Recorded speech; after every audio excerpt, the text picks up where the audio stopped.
In today's episode of Drive Through History, we are going to look at three Benjamins who helped shape early American history. Benjamin number one is a man that you know well. He's the face on the C note. He is Ben Franklin. We will look at his impact in the city of Philadelphia as a printer and successful businessman, as an inventor of all kinds of practical things, as a scientist and civic father and humanitarian.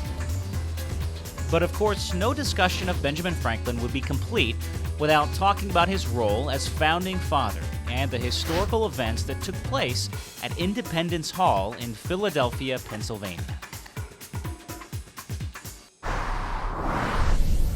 Next, it's on to a farm and museum outside of Baltimore, Maryland, where I got to learn about Benjamin Banneker, a free and largely self-educated black man who gained notoriety for his mathematical and astronomy skills, and put those skills to use to help survey our nation's new capital city.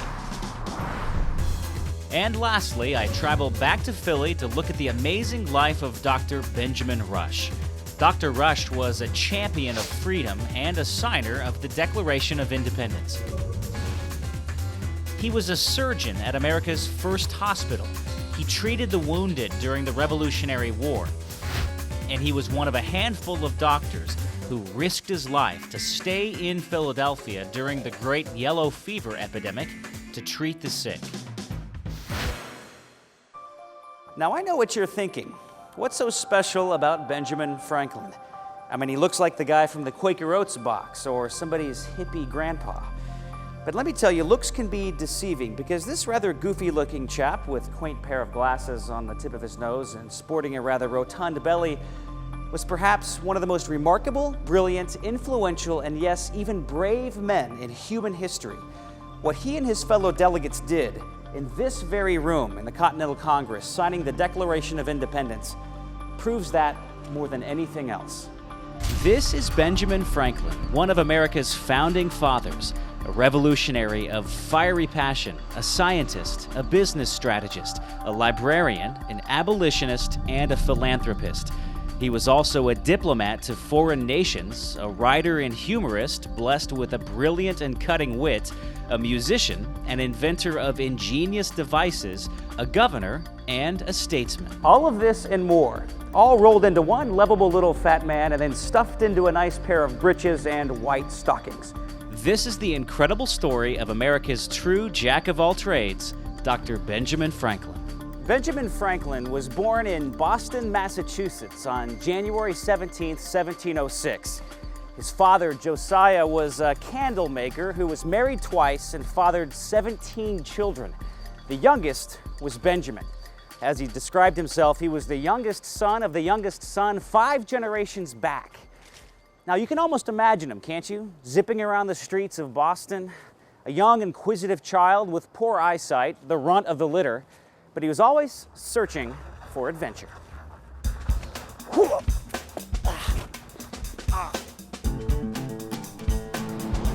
From an early age, young Ben Franklin displayed an almost unquenchable thirst for invention. There's a story from Ben's childhood that foreshadows the man he would ultimately become. He and his friends were swimming at one of their favorite swimming holes when suddenly Ben began to swim at almost supernatural speed.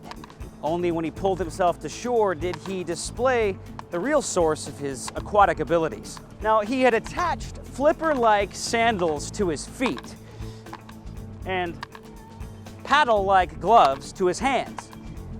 On another occasion, he even attached a kite to himself, and the wind pulled him across the water while he floated on his back. Already at such a young age, Ben Franklin was experimenting with novel devices. It would be a love affair that would last a lifetime. Ben's early interest in kites and in electricity developed into endeavors and future inventions that would benefit the entire world. Once, when a traveling showman came through town and demonstrated static electricity, Franklin was amazed, and he and his friends began to experiment with electricity like no one else had done before. He even developed words associated with electricity like positive and negative, and words like battery and charges.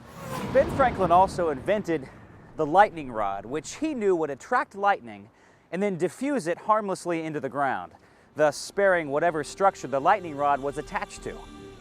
Ben's most famous discovery involving electricity was performed with an audience of only one other person, his son William.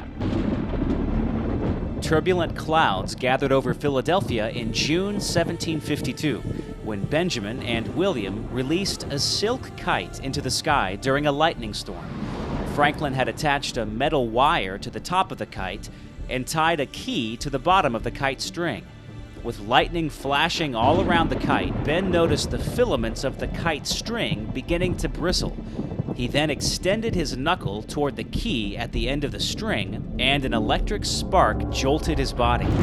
Electricity had traveled from the lightning down along the kite string, thus shocking him when he touched the metal key. Now, others had previously hypothesized a relationship between lightning and so-called electric fire, but Franklin was the first to design an experiment to prove the connection. His experiment showed that electricity was a force of nature and, like gravity, could have enormous benefit if it could be tamed and made practical. Franklin's scientific experiments made him famous in America and a celebrated hero across Europe. His other less well-known inventions include bifocal eyeglasses, the wood-burning stove, which became known as the Franklin stove, the odometer, and the concept of daylight savings time, adjusting the clocks to provide more daylight working hours for farmers. So I guess you know who to blame for showing up an hour late for church every year.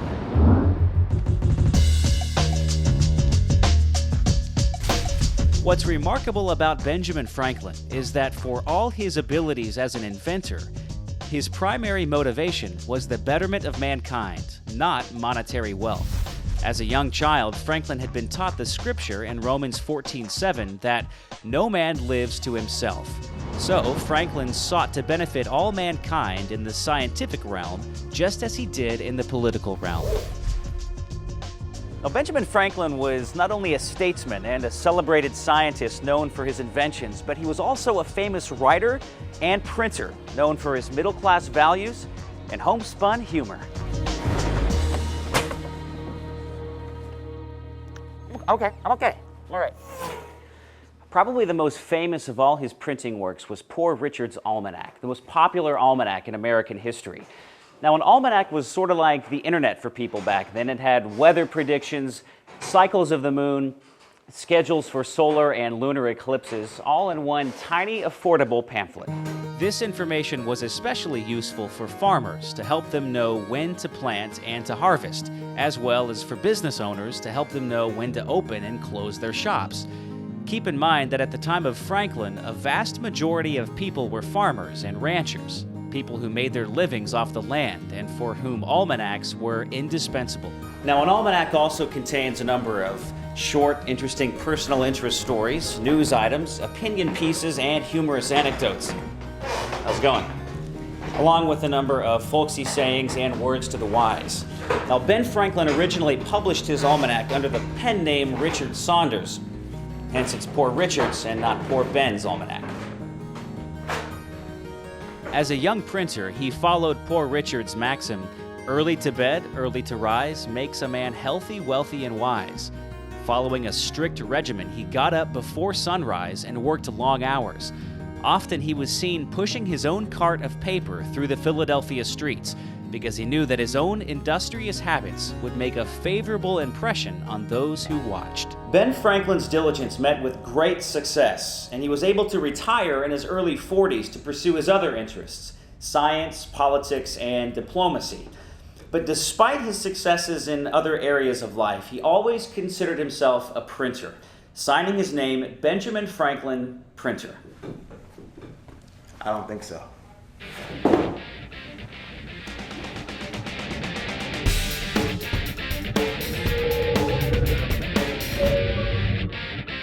It's time to roll. Amazing. Soon after his departure from the printing business, Ben Franklin moved into politics and diplomacy. His most notable service in domestic politics was his reform of the postal system. In 1757, he was sent to England, and for 5 years he remained there, striving to help represent the petitions of the colonists to the Crown.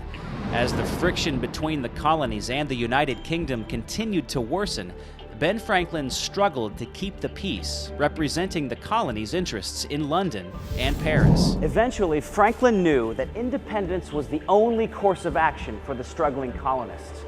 With a heart weary but a spirit unbowed, he returned to Philadelphia and was promptly chosen as a member of the Continental Congress, where he assisted in drafting the Declaration of Independence. And later, coming out of retirement in 1787, Franklin was appointed as a delegate to the meetings that would produce the United States Constitution. Serving his country yet again with distinction, Benjamin Franklin became the only founding father to sign all 3 of the major documents that laid the groundwork for the nation that would become the United States: the Declaration of Independence, the Treaty of Paris, and the U.S. Constitution. I'm here at Christ Church Burial Ground in Philadelphia, where Benjamin Franklin is buried. He died on April 17, 1790, at the age of 84. He had lived an incredible and action-packed life. Long, too, because at that time, the average lifespan was only 35 years. And despite his extraordinary achievements, he still thought of himself as an ordinary individual, one who trusted the common man and was comfortable with the idea that it was the everyday citizens that made America strong.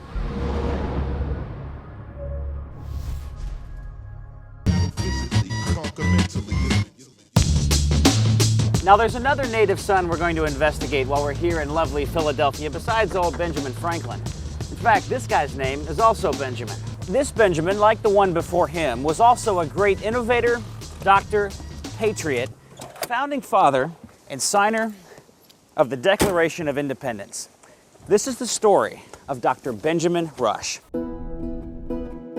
Benjamin Rush was born December 24th, 1745, in a town called Byberry outside Philadelphia. Sadly, he knew the pain of death from an early age. When he was 6 years old, his own father died. Rush was an eager and capable student and graduated from Princeton College at the age of 14 and decided to pursue a career in medicine. He then spent several years as an apprentice in medicine, first in his native country, then across the sea in Edinburgh, Scotland. He is maybe the most admirable of all the founding fathers. And this plot of land, which is now a garden just down the street from Independence Hall, is where he used to live.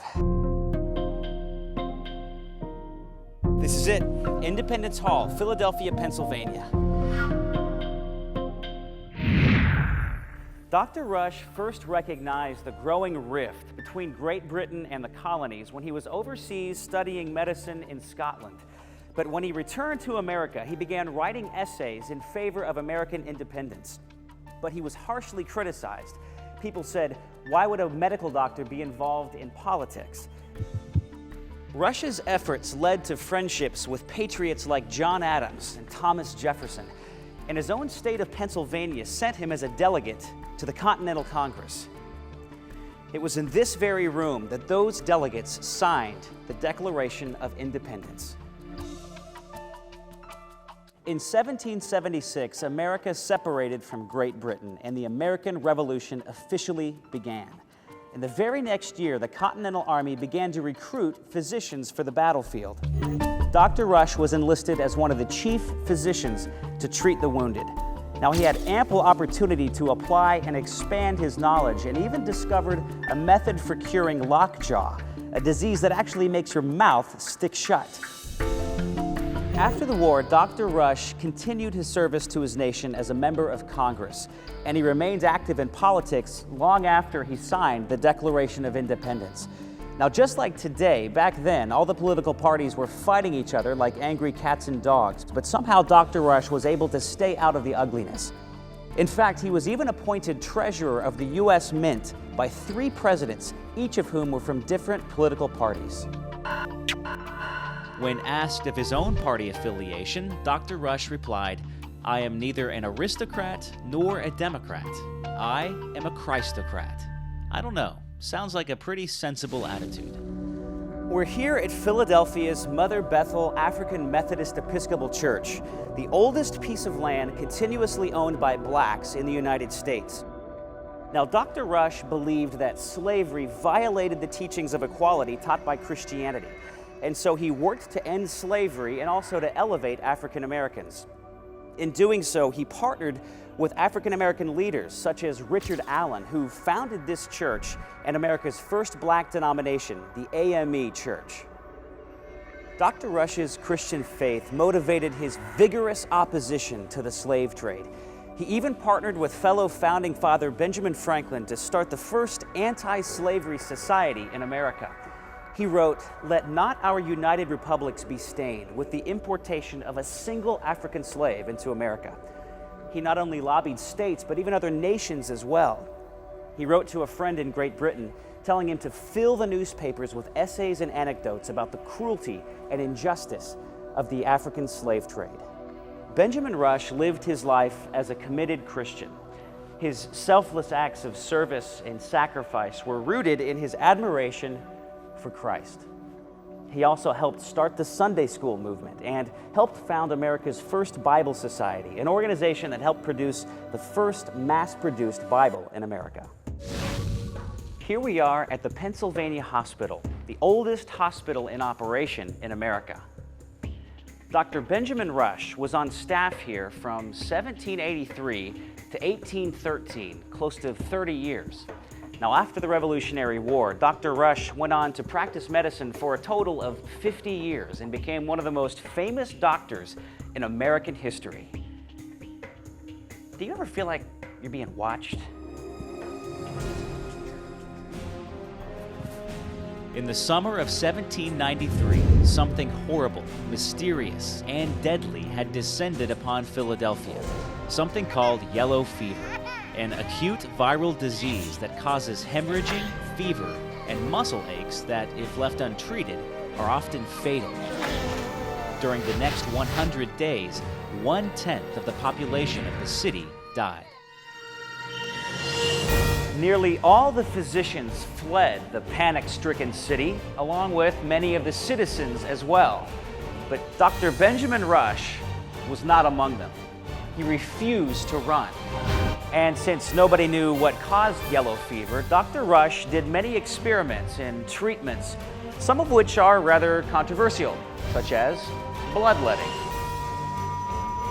As the plague prolonged, the doctor shortage intensified, and at one time only 3 physicians remained in Philadelphia, trying to treat 6,000 ill people.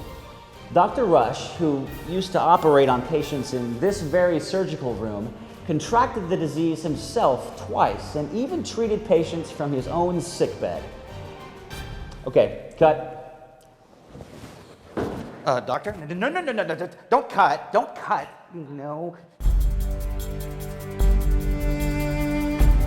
The life of Dr. Rush ended on April 19, 1813. He was 68 years old.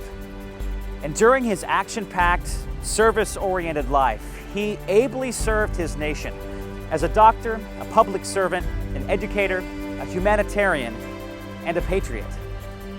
Dr. Rush had a profound commitment to helping his fellow man, and he lived out his faith in social action. He was truly Christ-like in his beliefs, his words, and his deeds. He was a great American, and as is evidenced by the fact that there have been 3 additional memorials placed here with the original at Christ Church Burial Ground in Philadelphia. His life has had lasting impact on many generations. During his life, Dr. Rush personally trained 3,000 medical students who not only changed America, but also impacted other parts of the world. For his life of service, he was given the title Father of American Medicine. Now, in case you haven't noticed, there's a lot of Benjamins in American history. It's all about the Benjamins. Now, this Benjamin, like Benjamin Franklin, was also a self-taught man of science who published an almanac. This Benjamin, like Benjamin Rush, was also a devout man of faith who championed the freedom of slaves long before that was even remotely a popular idea. But this Benjamin also had many differences as well. He was never a member of the Continental Congress, and he never signed the Declaration of Independence. This Benjamin was a free black man during the founding years of our nation who had a dream of becoming a mathematician and a scientist at a time when, unfortunately, any formal education of a black person in America was nearly impossible. Nevertheless, Benjamin Banneker never let the circumstances at his birth dictate his life's achievements. Benjamin Banneker grew up on a small farm west of Baltimore. It is said that Benjamin's grandmother taught him to read with a Bible and that he would practice by reading it back to his mother and grandmother. The farm was hard, demanding physical work, but Benjamin was eventually able to attend elementary school when a Quaker school opened in the area. Benjamin was an avid learner. He heeded the admonition of Proverbs 22:7 to apply his heart to knowledge, and he did so with all his heart. Minute after minute, step after step, year after year, Benjamin faithfully examined the world around him. After his father died, the farm required even more of his time, so he sacrificed sleep to continue his scholarly pursuits. As he grew older, his desire to learn continued to grow. He eventually was able to purchase his first book, a Bible. Math puzzles fascinated Benjamin Banneker. He was always jotting down problems and math equations in an old tattered journal. You know, just for fun. Why don't we see if we can work one of his math problems? This one's called a triangle problem. Suppose a ladder 60 feet long is to be placed in a street so as to reach a window 37 feet high on one side of the street. And without moving it at the bottom, it will reach another window on the other side of the street, which is 23 feet high. What is the breadth of the street?